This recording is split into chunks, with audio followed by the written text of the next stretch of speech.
Okay, Assalamualaikum warahmatullahi wabarakatuh. Welcome back to my channel Nuraif Nurdin, and today we are going to learn about biographical context, and also we are going to learn more about one of its language feature, and it is about simple past tense. And this explanation will be conveyed by myself Nur Anudin, and don't forget to subscribe my channel. Langsung saja ya. Oke, di sini kita punya biographical context dan kita juga punya simple past tense. Nah, kalau kita lihat biographical context itu punya tujuan apa? Retelling. Kalau retelling itu artinya apa sih? Menjelaskan kembali atau menceritakan kembali ya the event of a most person life. Artinya kita akan menceritakan kembali kejadian di masa lampau. Nah, ini sesuai dengan simple past tense, di mana simple past tense itu mempunyai fungsi showing the action happen in the past, menceritakan sesuatu yang terjadi di masa lampau. Oh iya, simple past tense itu biasanya identik dengan menambahkan huruf D atau ed atau menggunakan was atau were di dalam penggunaan simple past tense. Oke, kita langsung saja ya melihat contoh biographical context berikut ini. Hasri Ainun Habibie was the first lady of Indonesia from 1998 until 1999, the wife of former President B.J. Habibie. Ainun was born on August 11, 1937 in Semarang in a well-educated family of R. Muhammad Besari, a lecturer, and his wife Sadarmi Besari, a midwife. Ainun continues her education in the medical faculty of University of Indonesia and graduated in 1961. Ainun first met Rudy Habibie when they studied in secondary school. They shared the same school when studied in Dago Christian Junior College. They fell in love and married on May 12, 1962. Nah, oke. Dari teks ini Anda bisa mengetahui kira-kira mana ya kata kerja yang termasuk dalam simple past tense dalam teks biographical context ini. Oke, kita punya was, kita punya graduated, kita punya made, ada studied juga, ada shared juga, ada studied lagi, ada infant dan juga married. Ini contoh-contoh simple past tense yang kita temukan dalam teks biographical recount ini. Oke, biar supaya kalian lebih jelas lagi, kita discuss lebih jauh tentang simple past tense. Sebetulnya simple past tense itu bisa kita temukan dalam dua bentuk, dalam bentuk kalimat verbal dan juga dalam kalimat nominal. Kita bahas yang nominal dulu ya.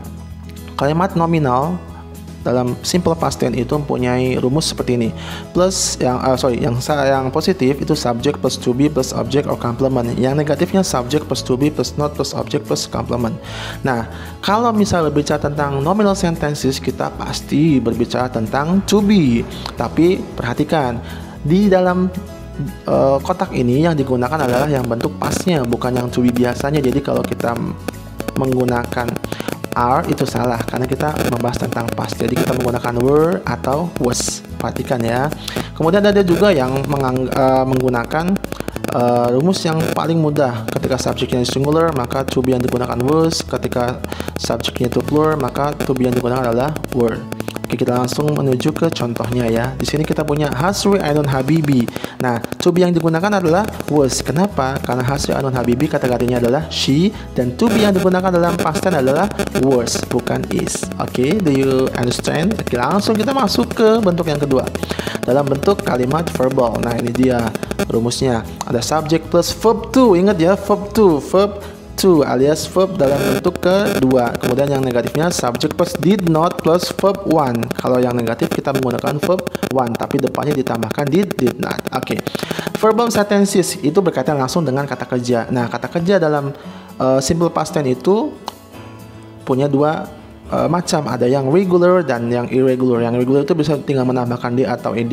Contoh close jadi closed, play jadi played. Tapi kalau yang irregular itu tidak beraturan. See jadinya saw bukan sit ya. Go jadinya went bukan could. Oke, paham ya? Kita langsung lihat dalam pengaplikasiannya. Kita di sini kita ada apa? Graduated. Oke, ada lagi met, ada lagi apa? Studied. Kemudian kita lihat lagi ada shared, ada studied lagi, ada involved dan juga ada married. Nah, semuanya ini past tense ya, verb 2. Nah, kalau kita lihat, kalau graduated kira-kira masuk ke regular atau irregular? Oke, bagus, masuknya ke regular karena ditambahkan d di belakang kata kerjanya. Kalau met masuk ke irregular, studied juga masuk ke regular, shared, studied itu masuk ke regular. Kalau involved, nah involved ini masuk ke irregular, sedangkan married masuk ke regular. Kenapa? Karena ditambahkan d atau ed di belakang kata kerja. Oke, paham ya? Oh, sudah paham? Langsung kita discuss about the exercise. Saya kasih kalian latihan dulu nih. Oke, yang pertama, Kartini was very concerned about education in Indonesia, especially for women. Yang kedua adalah Kartini were very concerned about education in Indonesia, especially for women. Kita punya subjeknya Kartini. Nah, pilihannya was atau were ya. Masih ingat nggak? Nih contekannya. Apa yang mana betul? Oke, bagus yang A. Karena apa? Karena Kartini kata gantinya adalah she. Kemudian to be yang digunakan bukan is tapi was dan juga bukan were. Ya, paham ya? Oke, we go on. Yang kedua, she wrote a book called Habis Gelap Terlebih Terang. Kemudian yang kedua adalah she wrote a book called Habislah Gelap Terbitlah Terang. Kira-kira mana yang betul nih? Ini dalam bentuk verbal nih. Wrote apa write? Nah, oke, yang betul itu adalah wrote. Jadi kalian kalau ingin triknya sebetulnya kalau ingin lebih paham tentang simple past tense ya mau tidak mau kan harus setidaknya tahu kemudian sering mempraktekkan lama-lama jadi hafal tentang perubahan dari verb 1 ke verb 2 itu seperti apa. Oke, that's all for today and hopefully this will be useful for you and see you on another occasion. Assalamualaikum warahmatullahi wabarakatuh.